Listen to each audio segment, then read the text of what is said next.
Halo semuanya, di video kali ini kami akan menjelaskan proyek aplikasi to-do list berbasis Java Desktop menggunakan Java Swing untuk tampilan dan MySQL sebagai database. Proyek ini dibuat di Nesbin dan terdiri dari dua kelas utama, yaitu ada Database Helper untuk urusan database dan to-do list Java untuk tampilan aplikasinya. Nah, mari kita lihat isi dari kelas to-do list ini. Ini adalah tampilan desain aplikasi to-do list di dalam Nesbin, di mana kita bisa melihat langsung tampilan aplikasi sebelum dijalankan. Terlihat ada judul to-do list di bagian atas, lalu file tugas dan file cari di bagian tengah, kemudian ada 3 tombol yaitu simpan, hapus, dan selesai, serta tabel daftar tugas di bagian bawah dengan 4 kolom. Sebenarnya kita bisa saja mengatur warna langsung dari sini melalui fitur properti di Design View. Namun, pada proyek ini kami memilih untuk mengatur warna langsung melalui kode program agar lebih fleksibel dan mudah dikontrol. Jadi, kalian akan melihat tampilan yang jauh lebih menarik saat aplikasi dijalankan. Dengan begitu, mari kita langsung saja masuk ke penjelasan program. Di barisan paling atas kode, kita bisa melihat deklarasi page, yaitu page aplikasi to page do list yang berfungsi sebagai pengelompokan kelas di dalam project. Di bawahnya ada import yang dipanggil, yaitu ada 4. Pertama ada JPotion Pen untuk menampilkan dialog pesan. Kedua ada Float Tabel Model untuk mengatur data tabel, dan ketiga ada color untuk mengatur warna komponen, dan font untuk mengatur jenis huruf. Selanjutnya kita masuk ke deklarasi kelas utama, yaitu public class to-do list extended Java Swing JFrame. Yang kata kunci publish berarti kelas ini bisa diakses dari mana saja dalam project. Kemudian kata extended Java Swing JFrame artinya kelas to-do list ini mewarisi atau merupakan turunan dari kelas JFrame bawaan Java. JFrame sendiri adalah kelas yang menyediakan jendela utama pada aplikasi desktop Java. Jadi dengan meng-extended JFrame, kelas kita secara otomatis menjadi sebuah jendela aplikasi yang siap ditampilkan di layar pengguna.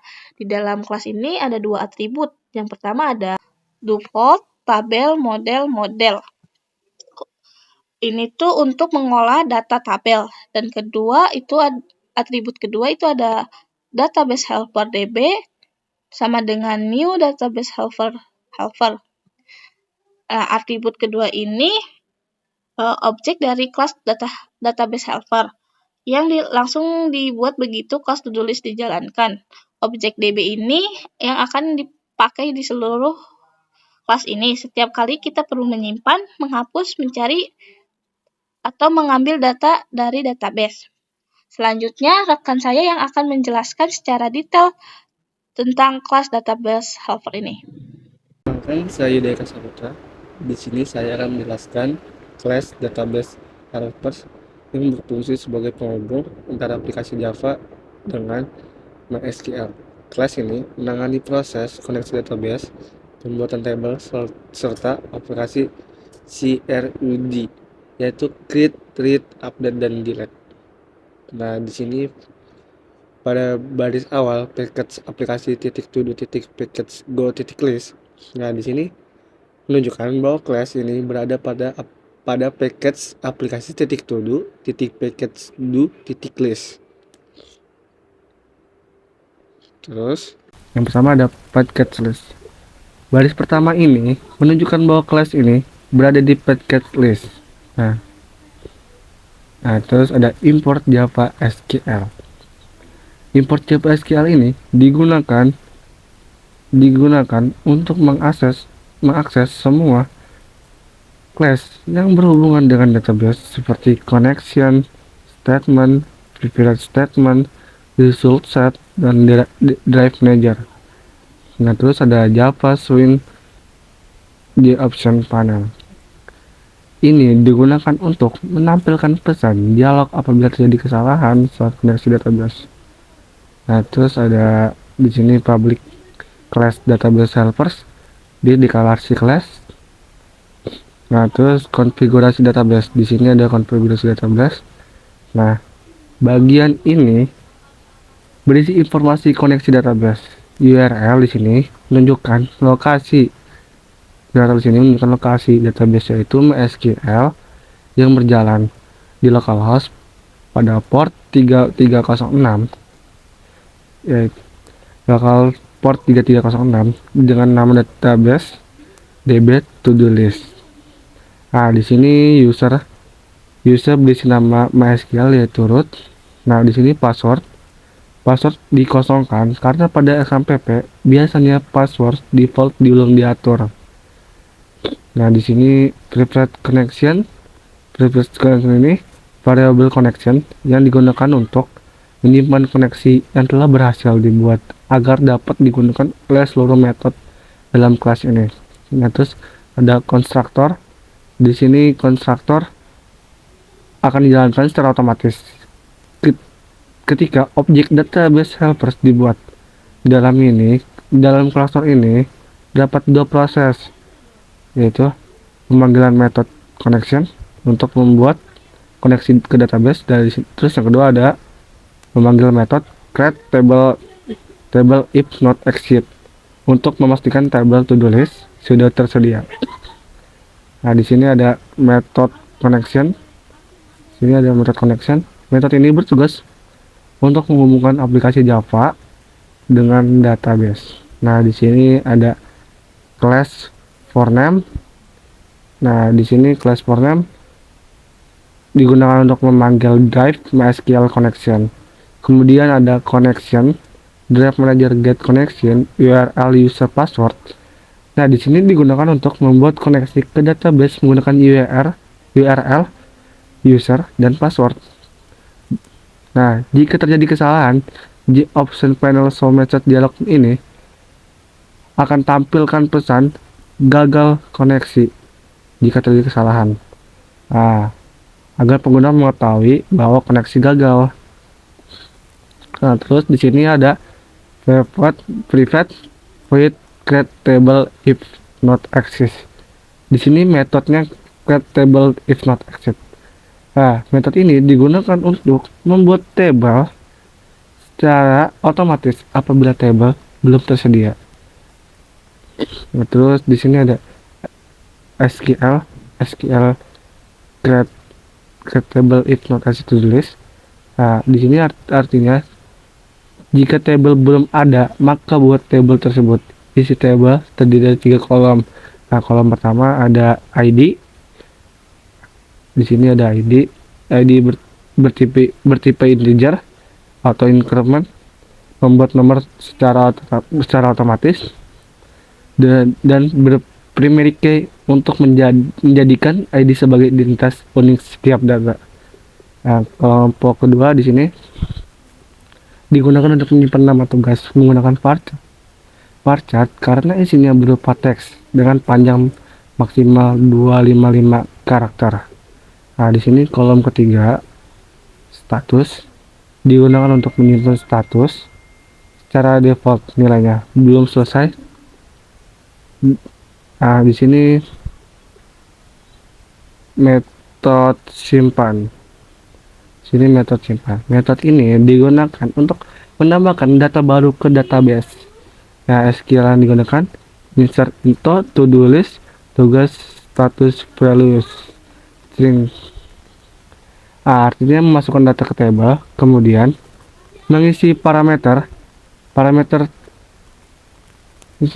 kolom tugas. Nah, itu yang kedua ps string 2 status, mengisi parameter kedua yaitu status. Nah, di sini ps queue update menjalankan perintah menyimpan data yang ini ps queue update tadi. Nah, terus di sini public void hapus. Nah, di sini metode hapus. Metode ini digunakan untuk menghapus data berdasarkan ID. SQL yang digunakan string SQL sama dengan delete from to do where ID.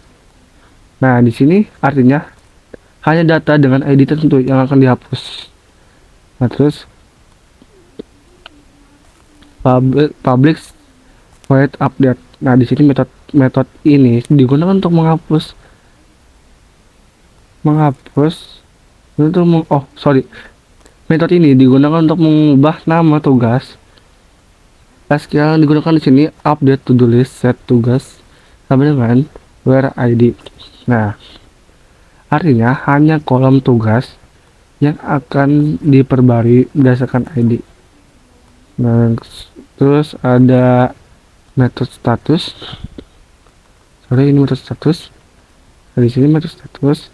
Metode ini digunakan untuk mengubah status, misalnya dari belum selesai menjadi selesai.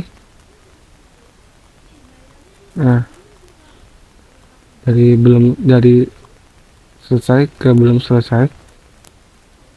Dari belum selesai ke selesai. SQL digunakan sini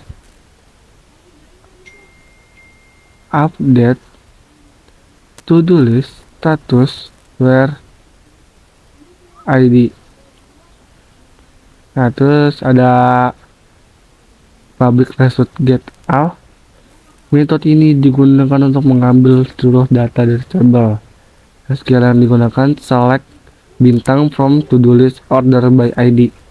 Nah, artinya menampilkan semua data kemudian diurut berdasarkan ID yang terkecil. Hasilnya dikembalikan dalam bentuk result get. Hasilnya dikembalikan dalam bentuk result set agar dapat ditampilkan pada jet table. Nah, terus ada metode cari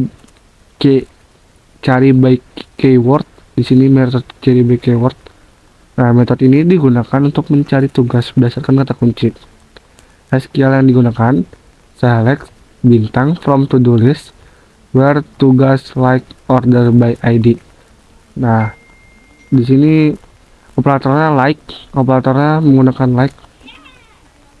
Nah, digunakan untuk mencari data yang mengandung teks tertentu. Kemudian string 1 ini tanda persen ini berarti pencarian tidak harus sama persis. Contohnya jika mengetik Java, maka hasil yang dapat berupa Java, tugas Java GUI, project Java database. Karena semuanya mengandung Java, jadi semuanya tercari. Nah, kesimpulannya, jadi class database helper ini merupakan inti pengolahan database pada aplikasi to do list. Kelas ini bertugas menghubungkan aplikasi dengan MySQL, membuat tabel secara otomatis jika belum ada, serta menyediakan fungsi root, yaitu menyimpan data, menghapus data, mengubah status tugas, menampilkan seluruh data, dan melakukan pencarian berdasarkan kata kunci. Dengan adanya class ini, seluruh proses akan ditambahkan menjadi lebih rapi, terstruktur, dan mudah digunakan oleh bagian lain dari program. Oke, sekian dari penjelasan saya. Terus kita akan lanjut ke warna yang akan dijelaskan oleh teman saya. Penjelasan dari teman saya. Perkenalkan dulu, nama saya Fakri Almasya Priambana. Saya akan menjelaskan penerapan warna pada tampilan aplikasi to-do list beserta kode program yang digunakan. Fungsinya apa sih warna? Fungsinya itu untuk agar tampilan menjadi lebih menarik, mudah dipahami, dan membantu pengguna membedakan fungsi setiap komponen.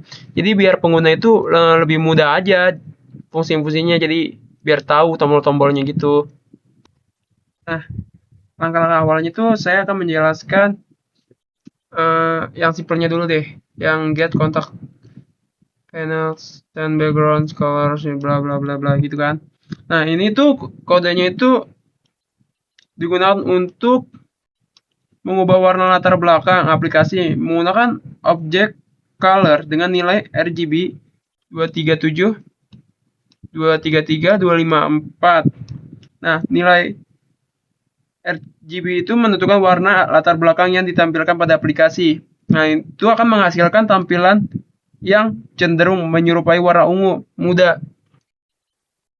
Nah, selanjutnya saya akan menjelaskan beberapa kode objek warnanya. Seperti di sini ada color ungu. Nah, itu tuh sebagai apa? Kalau saya sih untuk warna utama aplikasinya ya. Nah, di sini kan ada warna putihnya juga itu untuk warna teksnya ada dan teal atau hijau itu untuk warna teksnya tuh.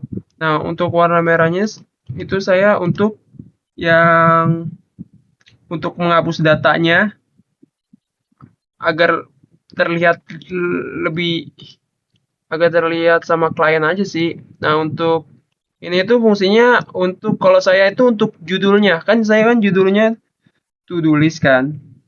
Jadi saya menggunakan warna ungu ini. Nah, dan untuk JB5, label 15 ini saya memakai untuk judul daftar tugasnya. Nah, dan ini itu BTN simpan ini untuk warna simpannya itu warna ungu. Dan untuk teksnya tulisannya saya menggunakan warna putih. Sama halnya dengan BTN hapus. Saya menggunakan warna merah, tulisannya warna putih. Dan untuk selesai, saya menggunakan warna hijau. Atau bisa dibaca dengan teal. Dan untuk tulisannya saya menggunakan warna putih. Nah, selanjutnya kita terdapat kode yang mengatur tampilan headernya pada table method set background ungu. Nih set background ungu. Nah, ini tuh gunakan untuk mengatur warna latar belakangnya, headernya, table menggunakan objek color yang telah disimpan pada variabel ungu. Nah, kemudian itu yang set foreground putih itu untuk mengubah warna teks headernya menjadi warna putih agar lebih mudah dibaca. Nah, untuk selanjutnya itu set font. Nah, ini itu untuk mengatur jenis huruf menjadi segowi dengan gaya bold dan ukurannya itu saya memakai 13 di sini nih. 13 sehingga judul setiap kolom terlihat lebih jelas dan rapi. Nah, selanjutnya pada bagian ini. Nah, pada bagian ini digunakan untuk default table Chaos Renderer itu untuk mengatur tampilan setiap sel pada komponen JTable-nya. Melalui renderer ini, program dapat menyesuaikan warna latar belakangnya dan warna teks setiap sel berdasarkan kondisi atau nilai data yang terdapat di dalam table tersebut. Nah, lanjut ke program codingan selanjutnya itu ini nih. Nah, ini program ini untuk apa? Untuk memeriksa nilai pada kolom status. Jika status bernilai selesai, maka metode set background akan mengubah warna belakang sel menggunakan nilai RGB 0, 128, 0. Nah, sedangkan metode set foreground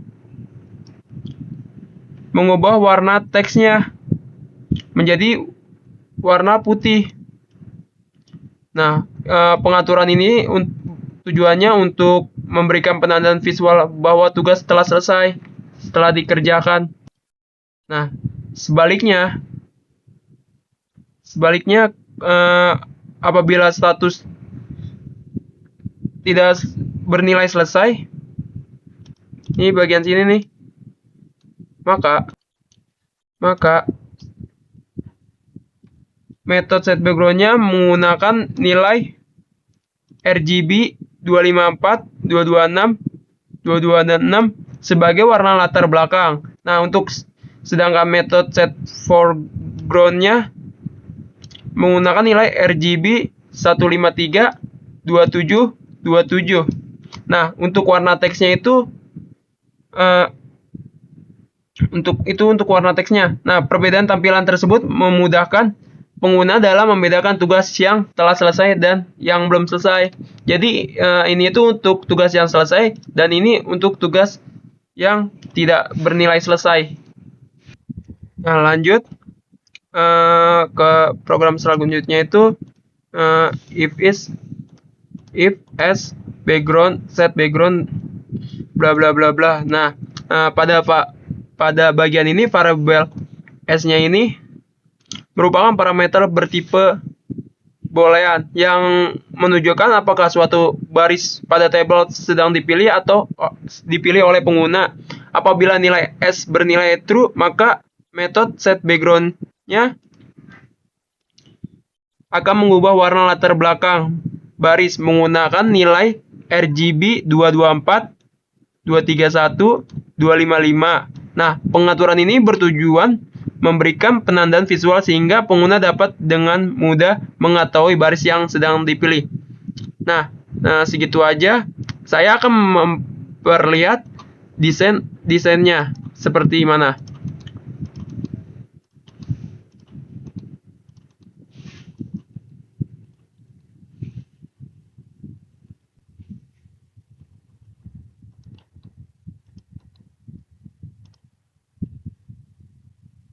Nah, untuk desainnya ini kita seperti ini nih. Seperti yang tadi saya bilang, untuk judulnya kan ini to-do list. Saya menggunakan warna ungu. Nah, untuk daftar tugasnya yang tadi saya bilang itu yang ini nih. Nah, ini tuh untuk bagian JB label yang ini dan ini untuk bagian daftar tugas ini. Nah, segitu saja sih yang bisa saya berikan untuk warna. Nah, kenapa warna itu penting? Tujuannya itu untuk mempercantik tampilan, tetapi juga untuk meningkatkan pengalaman pengguna. Nah, kenapa warna ungu digunakan sebagai identitas aplikasi? Warna ungu sebagai digunakan identitas aplikasi dan warna merah untuk menunjukkan fungsi hapus. Nah, sekian dari penjelasan saya. Penjelasan selanjutnya akan dijelaskan oleh teman saya. Terima kasih. Saya Muhammad Dafin Asyauki. Saya akan menjelaskan pada bagian to-do list, clear text, dan muat data. Yang pertama ada to-do list. Ini adalah konstruktor to-do list yang menerima dua parameter bertipe string, trim, dan stream belum. Namun konstruktor ini belum diimplementasikan sehingga ketika dipanggil akan langsung menghasilkan error. Not support yet.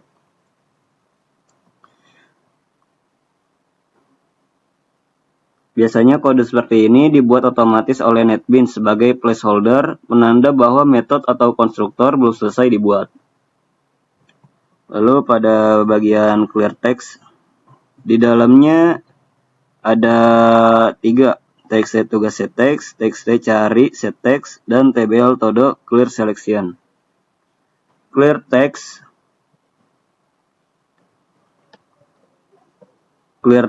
digunakan untuk mengosongkan form. Txt tugas setText itu bertugas untuk mengosongkan isi text field tugas. Lalu ada txt cari setText itu berfungsi untuk mengosongkan isi text field pencarian. Lalu ada table todo clear selection itu berfungsi untuk menghilangkan pilihan seleksi pada tabel tbl to-do.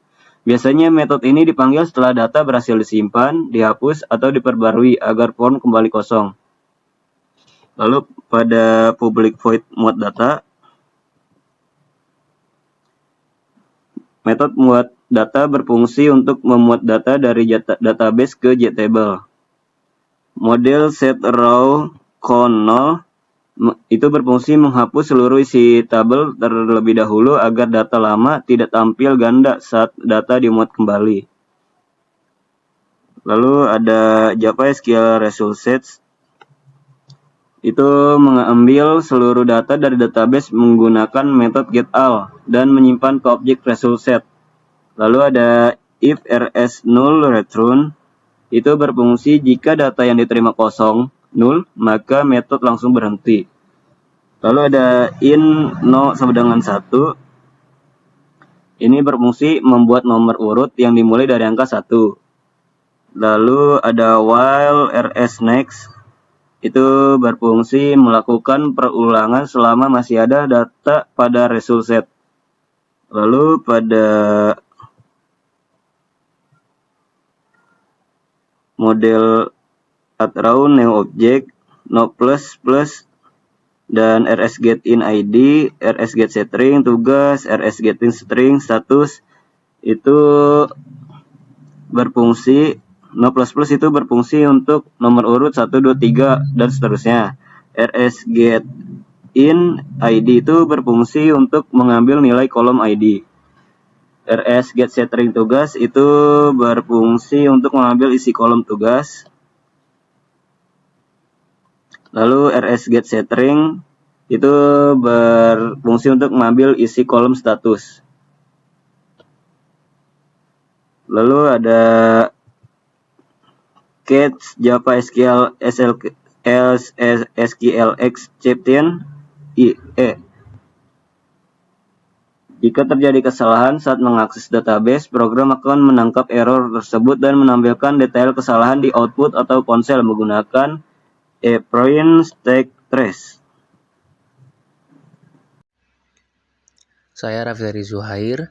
Di sini saya akan menjelaskan tentang fungsi-fungsi tombol yang ada pada aplikasi ini. Yang pertama ada button simpan. Di sini sistem bakal cek dulu lewat txt_tugas.getText. Kalau kosong akan muncul peringatan harus diisi dulu. Kalau ada isinya, fungsi db.simpan dipanggil buat masukin data ke database dengan status awal belum selesai. Dan selanjutnya ada button hapus. Di sini kita ambil baris tabel yang akan dipilih. tbl todo.getSelectRow. Jangan lupa kasih konfirmasi yes, no option, biar user nggak sengaja kehapus. Nanti akan ada di bagian kita praktekkan ketika di run. Selanjutnya ada fitur klik table dan button selesai.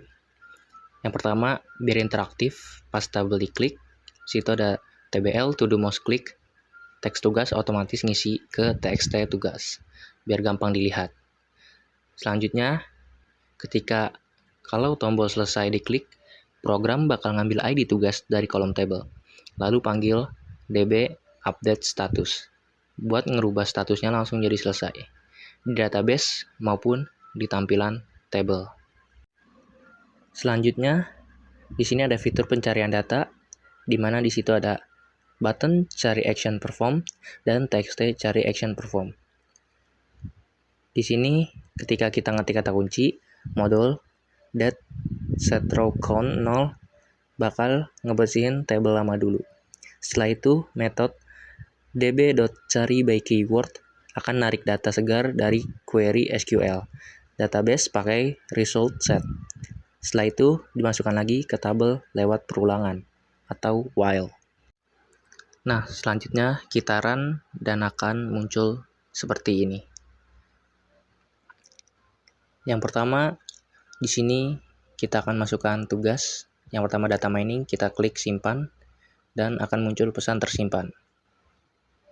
Setelah itu kita masukkan lagi tugas basis data, kita simpan lagi. Selanjutnya kita masukkan tugas pemrograman, lalu kita klik simpan. Data sudah tersimpan semua. Nah, selanjutnya kita cek di dalam database di phpMyAdmin, kita buka database-nya dan kita lihat di tabelnya. Nah, di situ data yang tadi kita sudah masukkan akan tersimpan di dalam tabel pada database. Selanjutnya kita akan mencoba untuk fungsi selesai, di mana kita pilih dulu salah satu database yang ingin dicoba, seperti basis data, lalu klik button selesai, dan tugas akan menjadi selesai. Dan kita cek lagi pada database atau table pada database tersebut, dan ikut berubah juga, di mana basis data statusnya menjadi selesai. Selanjutnya, di sini kita akan mencoba button hapus. Kita pilih salah satu data dan kita klik hapus. Nah, di mana tadi kode pada button hapus yaitu ada yes, no option. Ini berfungsi untuk meyakinkan user untuk benar-benar menghapus atau tidak. Dan hasilnya terhapus. Dan kita cek lagi di database-nya. Dan data juga terhapus. Selanjutnya kita akan mencoba klik button simpan tanpa adanya data. Nah, tugas tidak boleh kosong. Sebagaimana tadi juga sama dengan kode yang sudah dimasukkan. Selanjutnya kita akan melakukan fungsi cari. Kita ketik pemrograman, lalu kita tekan enter, dan langsung muncul di situ tugas pemrograman. Sekian dari saya, dan selanjutnya